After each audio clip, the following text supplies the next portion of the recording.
leaders of Europe, I'm incredibly proud. The DUP say although progress has been made, key issues of concern remain. Former Prime Minister Theresa May has urged colleagues to back the new agreement.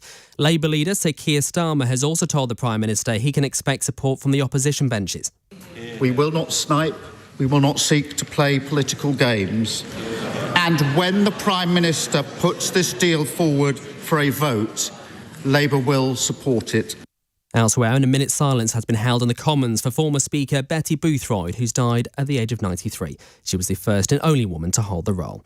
In the city, the FTSE 100 is closed up 56 points at 79.35. The pound buys $1.20 and €1.13. LBC weather, dry for most tonight with some showers in eastern areas, a low of -4. From Global's newsroom for LBC, I'm Josh Bancroft.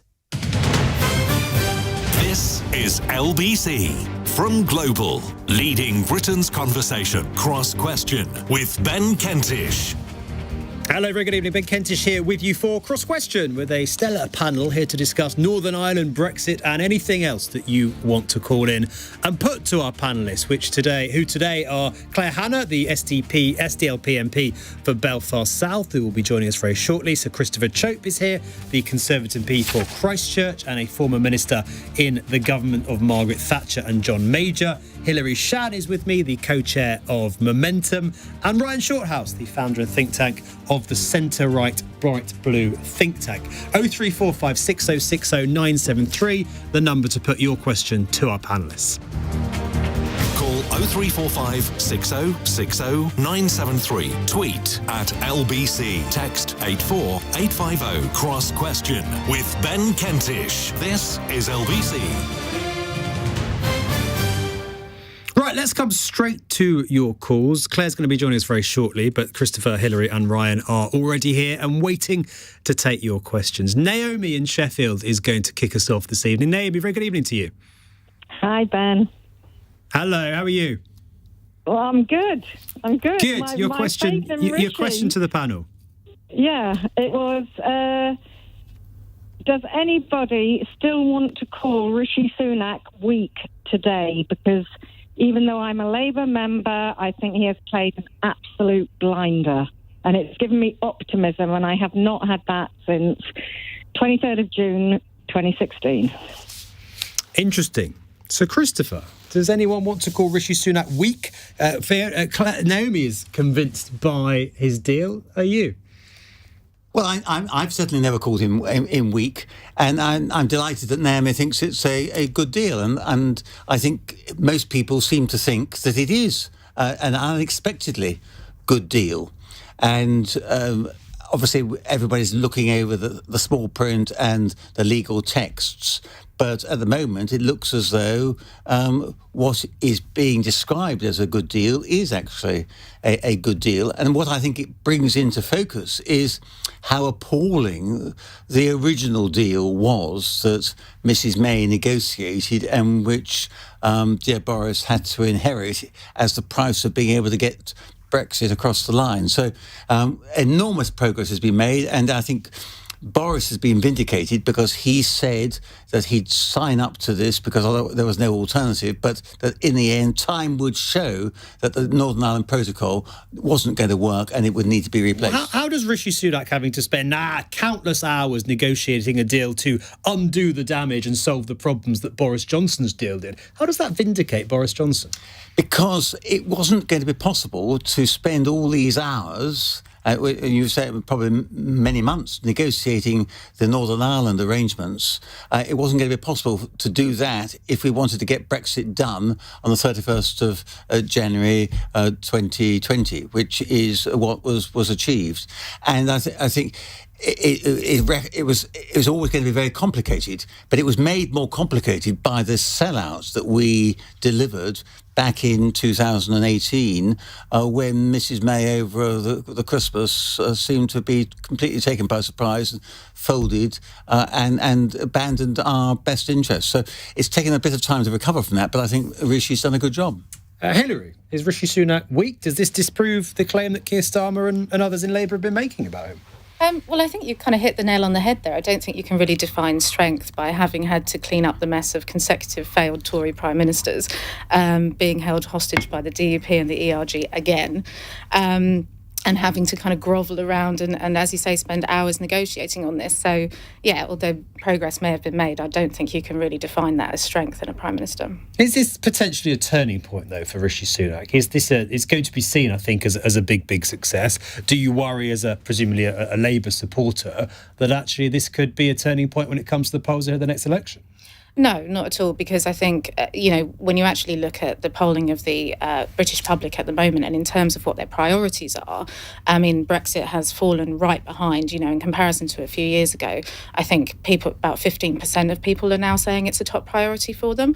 What people actually want to be talking about is the fact that inflation is so high, wages aren't serving workers, people aren't able to feed their kids, they're not able to heat their homes. Those are the priorities of the British public. And, the economic state that we're in is down to this failed Tory government, and I don't think this is going to be enough to make up for that. Ryan, wonder what you've made of today's events. Well, I think the ongoing issue with our relationship with the EU is basically between having sovereignty and frictionless trade, and they're the kind of two poles. And if you go to more frictionless trade, then you have less sovereignty. And I think what I agree with Sir Christopher Chope in one sense, which is I do think in a way this is superior to the deal that was negotiated by Theresa May, of course, which kept Northern Ireland within the customs union. This keeps Northern Ireland out of the customs union, but has the frictionless trade on goods with the new green system. So to me, the real and tangible detrimental impacts of the protocol in recent years on Northern Ireland have been very apparent and very real. And so I think this will reduce it. So I think it's a step in the right direction. It also paves the way for more improved relationships with the EU on economic matters. Of course, it's not perfect sovereignty because the ECJ still will have oversight over single market rules. But I think nobody can win perfectly in this situation. It has to be compromises. And I think actually Rishi has done quite an impressive and important negotiation. And a lot of people will be saying, gosh, look at this. Northern Ireland is in the single market.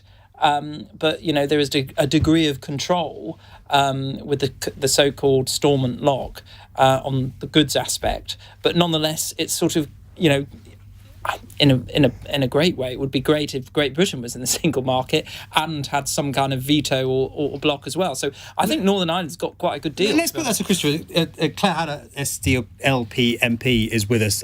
Claire, come to you in a moment. I just want to put that to Christopher, though. This idea that Northern Ireland being in the single market is a huge success. Why is it a success for Northern Ireland to have access to the single market? Why is that a success when the rest of the country not having access to the single market was something that so many Brexiteers campaigned for? Well, it's all to do with the border between the north and the south, and the convention that you're not going to have a hard border there, and therefore you've got to enable there to be cross-border trade with the minimum amount of restriction and regulation. And that's been going on for years, and nobody wanted to put up a hard border, and that could have been something that the EU would put up in order to protect their single market. They decided not to do that. And this arrangement, which Rishi has come up with, I think it fairly provides safeguards for the United Kingdom to defend our single market, whilst at the same time enabling the European Union to protect the interests of its own single market. And there's a sort of an overlap between those two single markets within the Irish context, because nobody wants to have a hard border. Okay, we'll come back to that, I suspect, a little later. Claire Hanna is with us, the SDLP MP for Belfast South. Claire, thank you for joining us. The question from Naomi was, will anyone dare to call Rishi Sunak weak, given the agreement that he's delivered today?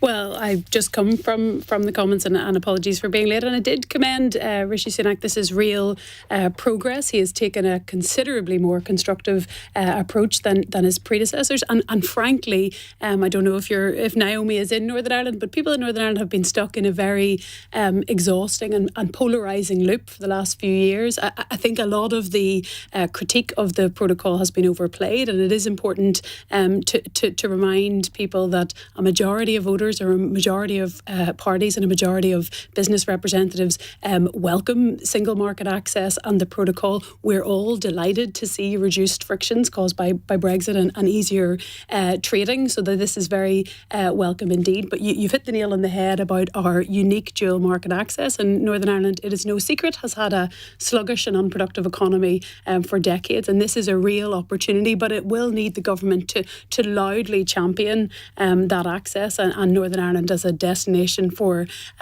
investment. But it will also need a restored executive, and it will need focus on skills and infrastructure and all of the other components that are going to be all eyes effectively now on the DUP to see how they respond. Yes, I think so, and I think it's clear that there are sensible people within the DUP who see the progress of this deal and who would like to take yes for an answer. Unfortunately, it has to be said, there has been an outsized prominence to a lot of negative voices within the DUP and even further to their right who have zero interest in a deal and zero interest in consensus. And I think it has frustrated people that they have been given the mic so much over the last few years. But yes, all eyes are on the DUP. It's a lengthy document. I've been chipping away at it for the last couple of hours, but it's appropriate that parties in the DUP, including the DUP, are given time to absorb it. But really, people need governance, they need progress, and this is absolutely the basis on which to do that. OK, Naomi, thank you for your call. That's Naomi in Sheffield. Let's go to William in Edinburgh now. William, we talked a little bit about the single market. Your question is on that. Good evening. Good evening. Yes, what's your question to the panel? My question to the panel is a very, very simple, straight one. But if Northern Ireland are effectively in the single market, then why aren't the rest of the UK? OK, William, thank you. Ryan, is there going to be pressure, do you think, for other regions, in fact, the whole country, to perhaps be given the sort of access that Northern Ireland has been under this deal? Well, I think, as has been explained, that dual market access is really beneficial for Northern Ireland. Look, the reason why most people, why we came out of the single market was because you have to accept freedom of movement to be a member of it. And that was a kind of prevailing reason why a lot of people, not the only reason, but a prevailing reason why people voted for Brexit, which is they wanted control over immigration and to end free movement. I think some people within the single market have an emergency brake option if they feel there is a compelling case that immigration is too high. Some people in the UK would argue that, but probably some people in the EU would say, actually, no, it isn't too high. But I think that's in very extreme circumstances and rarely been used. But the fundamental thing is, my impression of public understanding of the single market is that probably most people would accept most of the rules, and that would be very beneficial for the economy. But the kind of sticking point is the lack of control over immigration. And I think, my personal view is that if Cameron had got more in terms of control over migration back during the negotiation prior to the referendum, maybe the country would have tilted towards Remain. So I think the main issue with the single market is freedom of movement. But I think, I'm broadly pro-immigration, but having no control over migration, I think, is a problem. And I think it is damaging to consensus for the EU or support for the EU from other neighbouring countries as well. So I think the EU over time should be more kind of responsive to people's concerns over freedom of movement and see more flexibility, because I think certainly that would help make the case for the UK to re-enter the single market. But until that time, I don't think there's a chance. Hilary, should the government, Rishi Sunak's government, be looking to enter the single market? Well, I mean, the answer to the question is that the reason it can't be is because the Tory party will never allow it through. And so, we have to look at the extent of the Brexit negotiations has always been what the Prime Minister of the time, the Conservative Prime Minister of the time, can negotiate with his own party. This has always been a Conservative psychodrama from the very beginning, when David Cameron, was bending to the pressures of having UKIP on the rise. So Keir Starmer's also ruled it out, though. It's not just a Conservative issue. Keir Starmer also says Labour would not look to re-enter the single market. Yeah, absolutely. And that is exactly that's not something we're calling for. That's not something the Labour Party is calling for. Is it a mistake, do you think, for Keir Starmer to say that?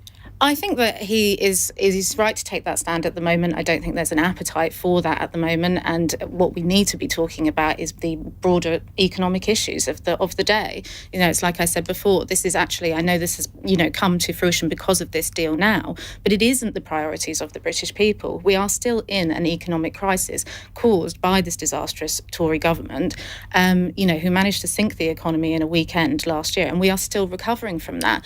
And at the end of the day, these are not the issues that are going to fix that, and these are not the issues that are going to help working people in this country. Christopher, just briefly, do you want to comment on that point about the economy? Well, I think the economy it has gone through a rough time, and I'm looking forward to the budget on the 15th. Hilary says it's your fault, your and your party's fault. Well, I think it to an extent it is the fault, because I think we allowed inflation to get out of control, but that was made a lot worse by what's happened in Ukraine. So I'm not saying that the government is blameless about this, but I think it would be ridiculous to suggest that all the fault which we got with the economy at the moment is down to the government. Hilary? I mean, it's just, to say it's gone through a bit of a rough time, could that be any more of an understatement? As I said, the economy was crashed over a weekend, and look at what's happened since. You've got oil and gas companies making record profits while we pay more for energy. You've got banks raking in millions while our mortgage rates go up. That was all happened as a direct result of the mini budget, which sank the economy and has had a disastrous effect on working people in this country, and hence why we are seeing these unprecedented levels of strike action in the country. Working people are pushing back, and this is what I'm saying, is that yes, we may spend time today talking about the Northern Ireland Protocol, which of course is important, but in terms of what is really going to affect workers of this country and the working class of this country, it is the economy, and that's what we need to be talking about. OK, we'll hear Claire's answer to that question in just a moment. You listen to LBC. This is Cross Question. I'm Ben Kentish. The time now, 8:18. This is LBC.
be on that. 8:21 is the time. With me in the studio for Cross Questions, Claire Hanna, the SDLP MP for Belfast South, Conservative MP for Christchurch, Sir Christopher Chope, Hilary Schan, the co-chair of Momentum, and Ryan Shorthouse, the founder and chief executive of the think tank Bright Blue.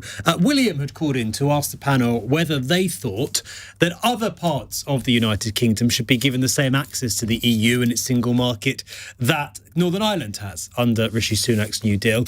Claire, we didn't come to you on this one. Do you think that other parts of the UK will now be clamouring for a similar sort of arrangement? Well, look, it seems to be like a bit of a no-brainer, notwithstanding the political reasons that people said they voted against it. I sit on the UK Trade and Business Commission, which is representatives of all parties in Westminster, and takes evidence, week after week from different sectors who are crying out for the sort of access that, in fact, Northern Ireland should have after this. The economic outlook has been bleak for the UK. No doubt there are global factors around energy and around Ukraine, but it is very clear that I think the UK has the slowest growth in the OECD, is down there with Russia. As an aside, Ireland is at the very top of that, and that's creating a dynamic for many people in Northern Ireland as well. But in real terms, it feels like it isn't working for people. What wealth is there is concentrated in a very small number of places. Things aren't working. People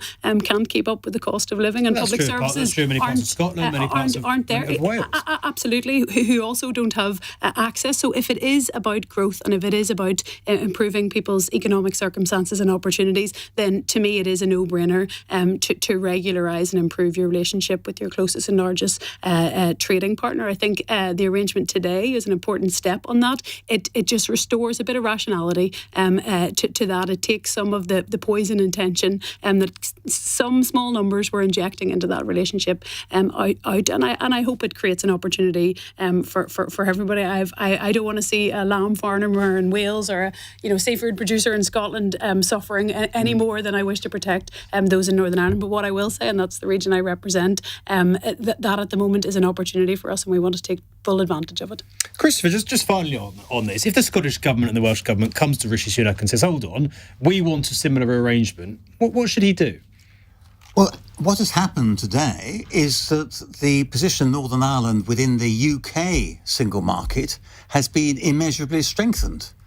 And the other side of that coin is that the Northern Ireland can continue to benefit from access to the EU single market, but without having EU control over its VAT, the ingredients of its sausages or whatever. So Northern Ireland is enjoying the best of both worlds, and other parts of the country might want the same. Well, I don't see that best of both worlds has ever been on offer from the European Union, because that might have been a negotiating position during the Brexit talks, but the EU was always adamant that it wouldn't compromise its single market position, and that's why it might be an attractive idea for Scotland to be able to get access to the EU single market in the same way as Northern Ireland has. But that's not on the agenda, because the EU won't countenance it, because they wouldn't allow us to determine our own VAT and our own internal rules, whilst at the same time having access to their market, which I think is a pity. OK, Christopher, thank you. Right, let's move on from Brexit, at least for a moment. Text question here from Pauline in Watford, who asked the panel, if energy experts are correct in saying that the Tory-backed closure of natural gas storage sites in 2017 has partly led to the massive profits being posted by British gas owner Centrica, can it really be right for the government to be drastically cutting energy bill support in a month's time? This is the broader point, of course. Many of these companies making record profits, billions of pounds a quarter, while people are paying through their teeth in higher and higher energy bills. Ryan, is that fair? That's a very good question. I mean, energy bills are very high, obviously, at the moment. And then in April, the support is being withdrawn. I think the government will probably have to look at what sort of support is in place. I think one thing to note, though, is that we've obviously been very dependent on gas for a long time. and the price of gas is very subject to what is happening in Europe, and a lot of Europe is subject or dependent, has been, on Russian gas. So I think the long-term there's a short-term strategy about protecting consumers through the energy price cap, but I think there's a long-term strategy about reducing our dependency on gas, and making sure that we support alternatives which are low carbon and less prone to geopolitical risk. So things like particularly wind, solar, also nuclear, and making sure that we have homegrown energy, so there's energy security, but also decarbonised energy, because I think both of those things are essential for being less reliant on unstable, unpredictable, countries like Russia. But in the short term, you think the government is going to have to do more to help with people's bills? I think that's probably the case, yeah. Hilary? It's absolutely appalling that we are seeing these gas companies make record profits.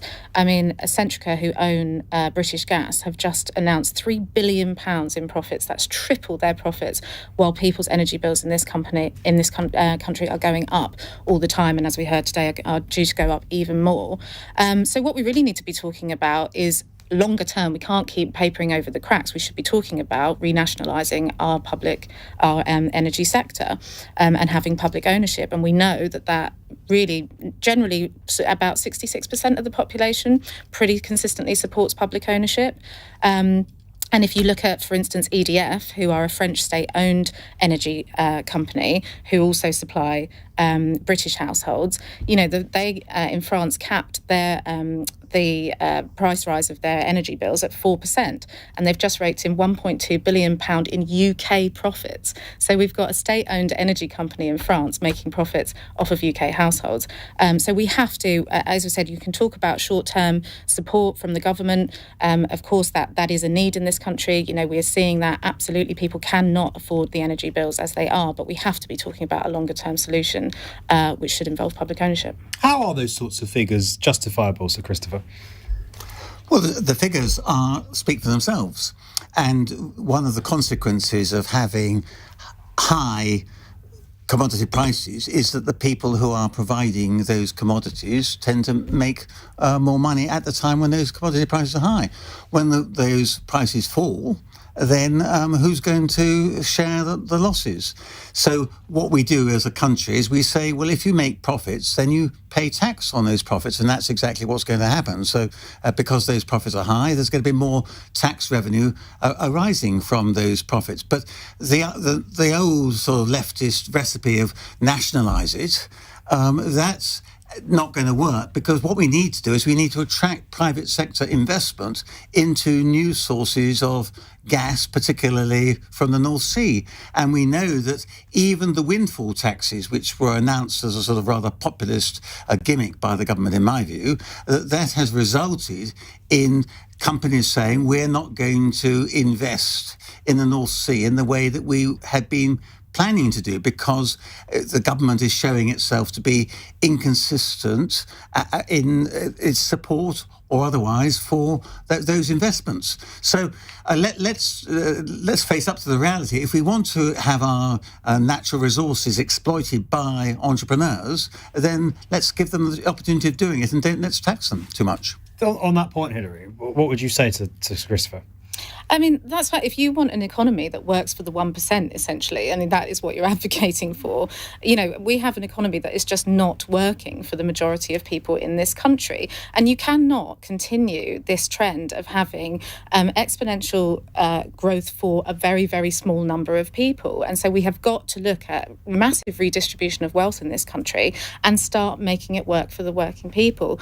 That's what I have to argue for. Claire Hanna. Yeah, well, quite clearly, years of not taking steps, because it's about things that weren't done in 2017 on energy security, and in that I include security from catastrophic climate change are bearing out, and I think Hilary is right. The kind of marketisation of energy certainly hasn't benefited everybody. It hasn't benefited the public. It hasn't seen any real steps towards a transition to a greener economy. So basically, actually the public and the state are on the hook for all the bad bits, and a small number of shareholders are reaping all of the good bits, and that's clearly both not achieving anything approaching equality, but it's also not creating a sustainable infrastructure. This infrastructure is absolutely essential for every aspect of life, so it does seem bizarre to me that is all left in the hands of a small number of people. Right, and is that something you'd support? We have, as Hilary pointed out, we have state-run companies from other European states active in providing energy here in the UK. Why shouldn't we have a UK one? Well, I think it depends on the particular market. I mean, I sympathise with what Christopher says, is that you need private sector investment to make risky decisions and innovations. And actually, some private sector investment has led to some green growth and some investments in green energy, particularly, for example, in renewables and offshore wind in this country. Is I think we're the number one country now for offshore wind, and that's been helped by private sector investment. But of course, when it's painful for people to be able to heat their own homes and the energy costs are so burdensome, then yes, the state has a role to play. So we have to decide what's more economical. Is it having nationalised energy companies, or is it having a kind of mixture of tax supports, benefit support for people on low incomes to be able to manage their energy costs? And at the moment, the costs are very high and the state is having a big burden for that. But that's not always the case. OK, lots more to come. A reminder, 0345 60 60 973, the number to call to put your question to the panel. You can text 84850 or tweet at LBC. Lots more questions coming in. We'll put those to our panellists in just a moment. First, though, 8:33 the time. Let's get the latest news headlines. Tim Humphrey. The Prime Minister says a new Brexit deal for Northern Ireland secures the country's place in the United Kingdom. Rishi Sunak has told the Commons the Windsor framework that he has unveiled today solves many of the problems with past arrangements. The DUP have said that although progress has been made, key issues of concern remain. The amount energy suppliers can charge customers is to fall by almost £1,000. Ofgem have announced the new cap, but bills are still likely to rise by around £500 a year because of government support being reduced. And Lidl has become the latest supermarket to put limits on some fruit and veg items. Bad weather in North Africa is being blamed for shortages. LBC weather dry for most tonight with some showers in eastern areas, a low of -4. This is LBC.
8:36 is the time. Welcome back to Cross Question. I'm Ben Kentish. With me in the studio on our panel tonight, Sir Christopher Chope, the Conservative MP for Christchurch and a former government minister. Claire Hanna is here, SDLP MP for Belfast South. Ryan Shorthouse, the founder and chief executive of the centre-right think tank Bright Blue. And also Hilary Schan, the co-chair of Momentum. If you've got a question or a point you want to put to the panel, the number you need is 0345 6060 973. Call us on that number, you will get through. Someone who's done exactly that is Linda in Brighton. Linda, good evening.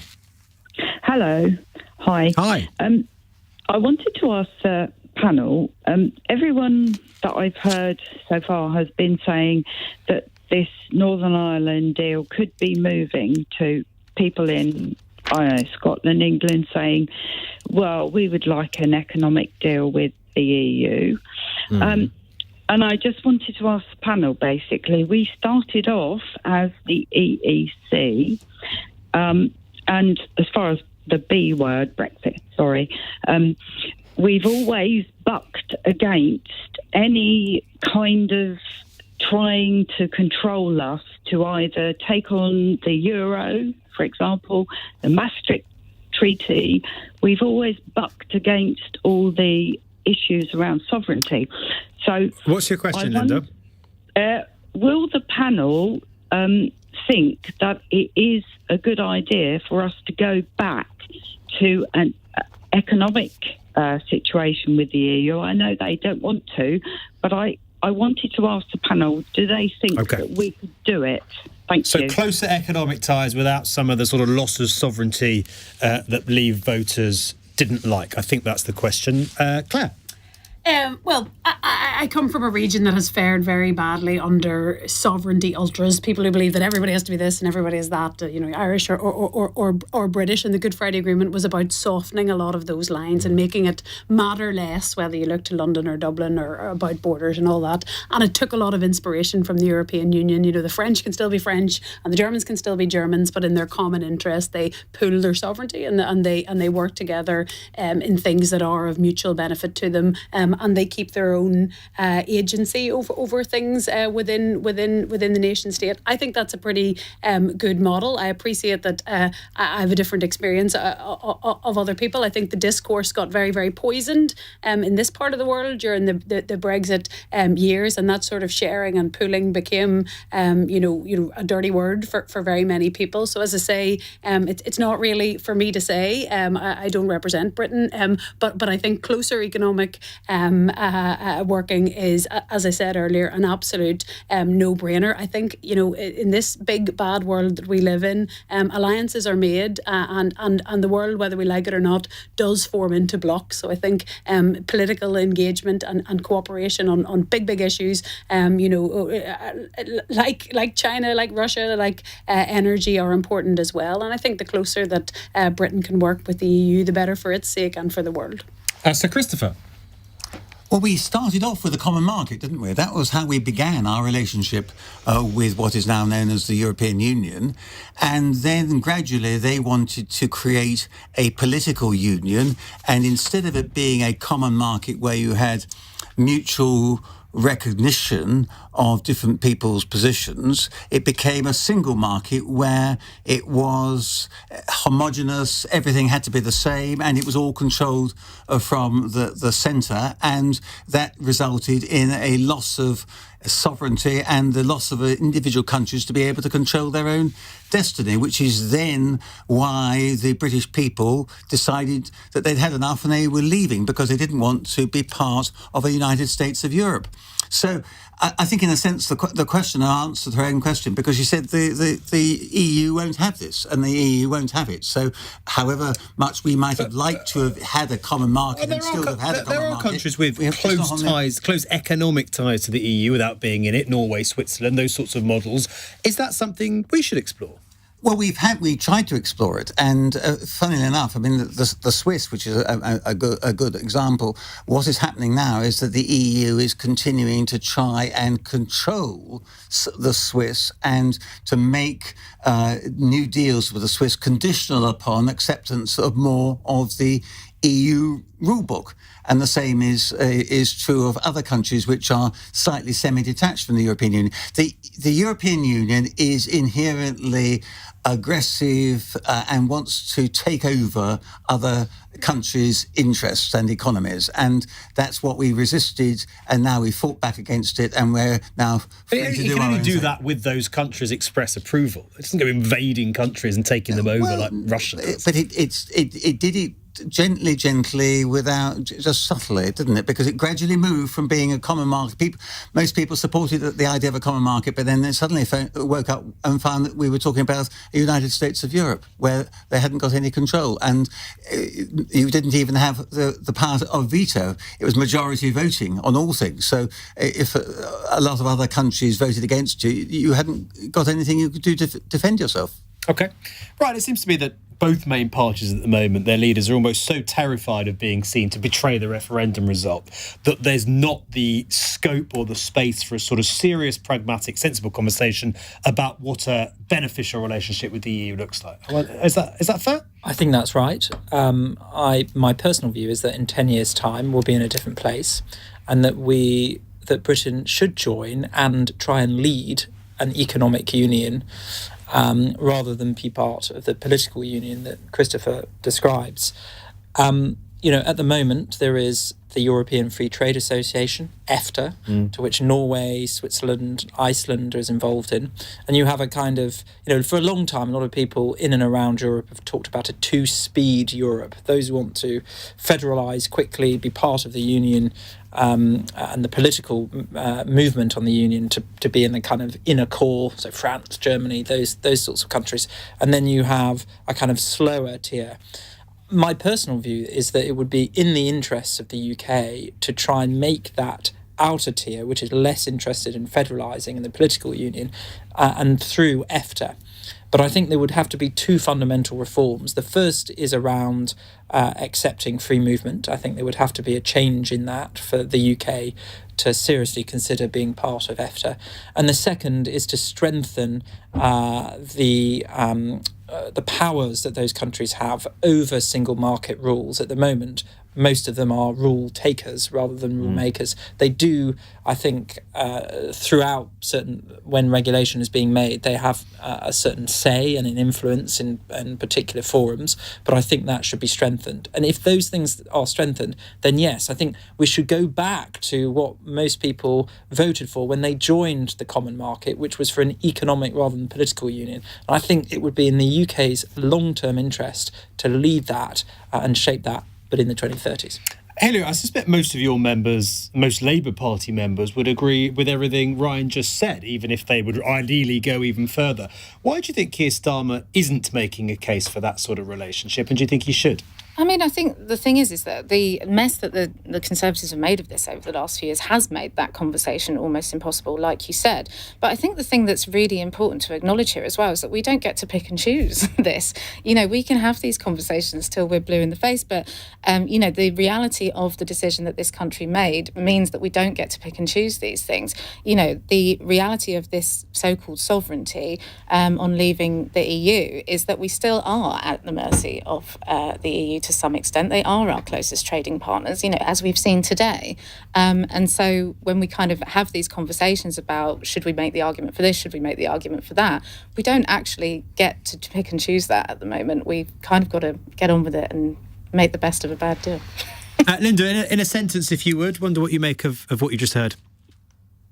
Yes, well, I think the point is that we want the economics to work, but we don't particularly want, and have never, because obviously history shows it, we don't particularly want to have the euro. We don't want to have any particular ties with any kind of restrictions that we don't want.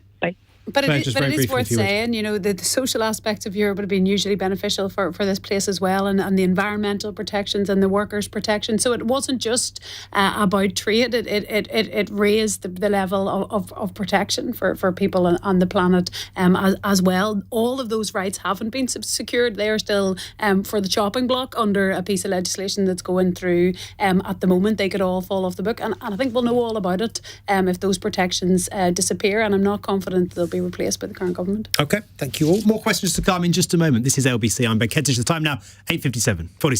LBC.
$8:49 is the time, and Robert in Bristol has texted with a question for our panel. He says, was it appropriate for the King to be involved in the Brexit talks today? Some DUP MPs, some Tories like Jacob Rees-Mogg criticising the government for, as they put it, effectively politicising this by implicitly getting King Charles to endorse Rishi Sunak's deal by holding that meeting with Ursula von der Leyen.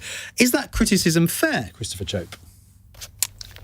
I don't think so, actually. I think that you've got the president of the European Union in town, the King's in town at the same time, and if they want to meet up, then let them meet up. And I don't think it's anything for the politicians to interfere with, frankly. You don't feel that it's unfairly dragging King Charles into politics? I don't think he would allow himself to be dragged into politics unfairly. Interestingly, the Palace made pretty clear that this was a government request and recommendation. Ryan, was it appropriate? Well, the question was it appropriate for the King to be involved in the Brexit talks? He wasn't involved in the Brexit talks. He met the President of the EU, and as head of state, that's an appropriate thing to do. Obviously, it coincided with the launch of the Windsor Agreement, but I think the criticisms are far-fetched, to be honest. I think it seems appropriate for the head of state to meet the EU President. OK. Claire, Hanna. It's fair to say that I have what you might call a polite interest in the royal family, and I've never set myself up as any sort of expert on protocol. But I think, as the others have said, it's nothing untoward. Ursula von der Leyen is a significant political figure, and other figures of her stature would routinely, I think, meet the king, who, as Christopher said, is well able to look after himself and not be politicised where he doesn't wish to be. Agreement so far. Hilary, you got to ruin it? I have to disagree with that, I'm afraid. Go on. I don't think Rishi Sunak was hanging out in Windsor coincidentally. And, you know, I mean, it seems to me that this was an attempt by the government to sort of shore up their credibility with the unionists where they might be lacking it elsewhere. And no, I don't think it's ever appropriate for an unelected head of state to be involved in any political talks. OK, thank you for your question, Robert. Another text question is from Tom in Walthamstow, who asks this. Keir Starmer has been schmoozing business leaders today in the City of London, with one of them donating £2 million to the party. Is this rejuvenated Labour Party more capitalist than ever before? Christopher Chope. Well, I must say I'm rather against big donations to political parties, because I think political parties at their best are a mass Your party's taken enough of them. Well, I've been pretty critical of them as well, because what has happened in the Conservative Party is that our mass membership has declined significantly, and as a result, we've got less grassroots involvement and activity and less wisdom coming from the grassroots, which can be listened to by the government and the leaders of the party. So I'm against big donations and parties becoming dependent upon big donations. I like to see a lot more active involvement, much higher membership of all political parties amongst ordinary people. OK. Hilary? Well, I didn't expect to be agreeing with Christopher this evening, but I do have real problems with big donations to political parties. And I think it's an interesting one, isn't it? Because Keir Starmer has been talking about trying to get rid of vested interests in politics at the very same time as announcing these big money donors coming back into the party. So, I find it incredibly concerning. We are supposed to be a member-led democratic party, and having the influence of big money donors instead of that grassroots influence from the membership about what they want to see from the party and the policies and direction that members want to see. This is it's a concerning turn of events. Why is Labour accepting money from successful business leaders and successful businessmen and women? Why is that a bad thing? It's a bad thing because for exactly that reason. For instance, you see, in the Conservative Party, but also in the States, when you get big money donors putting money into political parties, of course, they then expect some control of the agenda. And so once again, you get that top percentage of very small percentage of people who are dictating the political direction of the parties and the government. And when that happens, you do not get the interests of the working people served. You get the interests of the very few at the top served. And so, it's bad for democracy and it's bad for working people. But the money's coming back in. Labour's 20% or so ahead in the polls. People like Luciana Berge are reading the party. It must be doing something right, Keir Starmer. Yeah, don't underestimate, though, that the performance of Labour in the polls is also very much down to the complete implosion and disastrous Tory government that we've seen as well. So I don't think it's a time for complacency. And look, the thing is with what Keir Starmer's talking about at the moment, he's talking about, the failed economic system. He's right in that. But his solutions don't match the diagnosis. What we need to be seeing is a much bolder approach. And when he talks about growth, well, who is he talking about growth for? Because if you are still talking about growing the pie, but that new growth still only goes to the top percentage of earners, well, then we're not actually tackling the fundamental problem. Okay. Ryan, how do you rate Keir Starmer's performance? I think the text question suggested that he's taking Labour too far to the right. Well, just to this point that if you receive a donation, then the donor will get what they want is not necessarily the case, for example, with the Conservatives, where corporation tax is being increased and a lot of businesses say that's quite a lot of them end up in the House of Lords. So I think, let's not be cynical about the role that donations play in terms of them dictating what happens in government policy. That isn't the case. In terms of Keir Starmer's strategy, I think it's clear that it's quite successful in terms of reassuring people who want a market system, who believe that capitalism is not perfect, but is the best way of, creating jobs and creating opportunities for people. That, I think, is working. My own view is that businesses see low growth and high taxation under a Conservative government, and therefore feel that it's not representing the dynamic economy that they want, so are looking for alternatives like Labour. Look, I think what we really need to do is shift. There's lots of things we can do to support businesses and growth, but one very good thing we could do is shift the weight of taxation away from employment, either through people's wages or through corporation tax, onto wealth. That is income that is derived from pensions, from rent, from other assets. I think we need to shift the weight of taxation away, and therefore we can lower taxation on work, on employment, on corporates, and do it towards income that's derived from more luck and unproductive parts of the economy. Okay, thank you, Ron. Claire Hanna. I think, and I wish it wasn't the case, but fighting elections is an increasingly expensive business. I represent a small party, and we try to do it, the traditional way with shoe leather and with small donations. But there is a massive inequality of arms in elections that is favouring parties with big resources. I'm a social democrat, and I believe in the possibility of rewarding enterprise and in social change. I don't know who this donor is and how they made that money, but I think it's a positive thing to put it into creating social change. I also believe in transparency and regulation of donations, but crucially in pushing and improving participation. I'd say far less than 1% of the population is involved in the boring business of democracy, of fighting elections, and that's a big problem. And the more that we can, improve politics and create tone that gets people back involved, that will reduce the weighting of big donors. But I will say that I think this country and Northern Ireland need a Labour government, and that will mean an election will have to be fought. And I support Labour doing within the moral and legal frameworks, doing what they need to do to win that election. They're your sister party. They are indeed. Yeah. Do you feel more affinity with them under Keir Starmer, Claire, than you did under Jeremy Corbyn? I've been a member of the SDLP for longer than I care to remember, through many, and the relationships have waxed and waned, sometimes depending on our own. Certainly there was years that we didn't have MPs here, and our relationship faded. We're interested in getting things like a pragmatic outcome for Northern Ireland and Brexit. We're interested in any leader that respects. But do you think Keir Starmer's doing a better job as leader of your sister party than Jeremy Corbyn?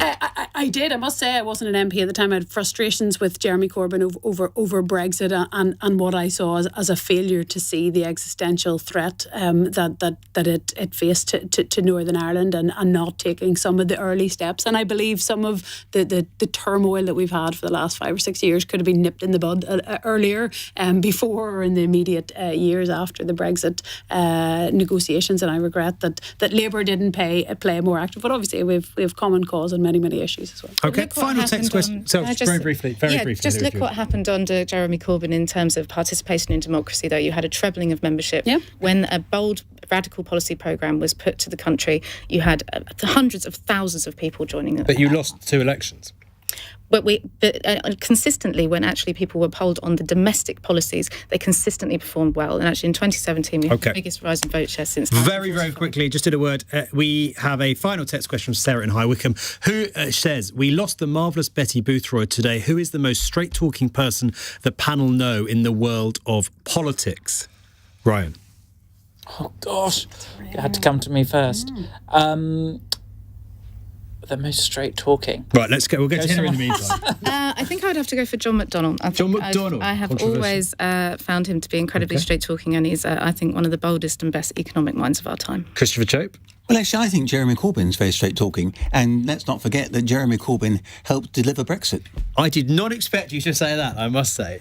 Ryan? Oh gosh, you're still thinking. Let's see Claire. Christopher on site. It's a really hard question. I'm going to go for some clever get out that go. It isn't always straight talking. It's weighing up things. Do you know who I'm a big admirer of? Somebody she wasn't. I didn't cross over. Sylvia Herman, who was an independent unionist MP from Northern Ireland, and somebody who I thought chose her words carefully, represented a wide diversity of people. Wasn't always the quickest to a microphone, but had a big impact. Have you thought of anyone? I've got one. He's got one. I've got one. I had to think deeply about it. I think David Davis actually is quite a plain talking person. I found him to be quite thoughtful and not tribal on every issue. We're out of time. Thank you so much to a panel of Christopher Chope, Hilary Schan, Ryan Shorthouse and Claire Hanna from the SDLP. Thank you for your questions. Coming up, we are going to carry on talking about Northern Ireland because so many of you want to talk about it. It is a historic day. I think that is undeniable. We've heard a lot from guests on this new deal. We've heard a lot what people think it reflects about Rishi Sunak and the government. All the experts have had their say, but I want to hear more from you. Call now. Tell me what you think of today's event. Is it the success for Rishi Sunak that the government and indeed many on our panel think that it is? Has it changed your view of him? And has it changed where you are on Brexit? Do you think actually under this new agreement, this new dawn in Northern Ireland, things are looking up? Perhaps the decision to leave wasn't quite as bad as maybe you thought it was after all.